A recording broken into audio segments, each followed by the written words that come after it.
Құда қаласа жақсы мероприятие болот. Мына пайғамбарыбыздың өмір баяны, пайғамбарыбыздың адеп ақылағы, құлық мінезі, қамы, пікірі, аламға мейірімділігі, мына ушул боюнча иншалла кенен иманды жеткирсек, елибизге ушул жердеги мусулмандар намызды болсо, таза болсо, ынтымактуу болсо, иманды болсо, батыр болсо, мусулман деген пайгамбарыбыз Мухаммад алейхиссаламдын сөзүнөн чыкпаган, динине жанын берген адамдарды айтат.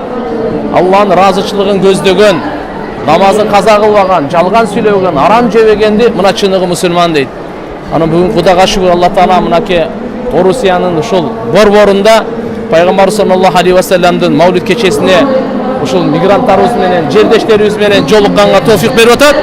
Бул өтө чоң кубаныч, биз үчүн өтө чоң сыймык. Бул Алла Таалага чексиз неаматтарына разычылыкты билдиребиз. Ушундай иншалла биздеги албетте адамдарга рахмат айта албасаң, Аллага деле рахмат айта албайсың. Ман ла яшкурун нас ла яшкурулла дейт.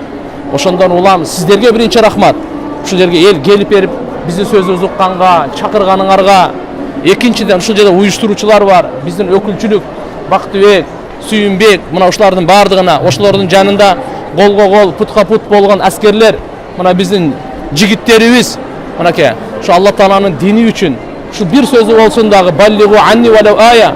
Алла пайгамбарыбыз айтат, бир сөзүмдү болсун жеткирле деп, ошого салым кошуп, бирөө акчасы менен, бирөө кызматы менен, бирөө дуасы менен, бирөө ой пикири менен, бирөө күчү менен дегендей баары салым кошуп атат. Мына биз элибизге ыраазычылык билдиребиз. Кудай кааласа Мухаммад алейхиссалам пайгамбарыбыз бүткүл ааламга, биз Кыргызстан үчүн жаралган эмеспиз, бүткүл аалам үчүн жаралганбыз. Өзгөчө ырыскы издеп келдик, адалдан жеп, аманатка бекем болуп, ушул жерден иншалла исламдын туусун көтөрөйлү. Имандын талаптарын, имандын ушундай жемиштер бизден агып турган болсун. Мынакей туугандар, ошон үчүн иншалла мына жерде Кыргызстан мусулмандар дин башкармасынан, кыргыз элинен сиздерге баарыңыздарга мынакей ысык салам жолдойбуз. Ушул жердеги Кудайга шүгүр, бул дагы тагдырыбыздагы бар нерсе экен. Бөлөк элге келип, ушул жерде жашап, эң негизгиси кандай? Татыктуу жашайлы. Алланын кулу болуп жашайлы.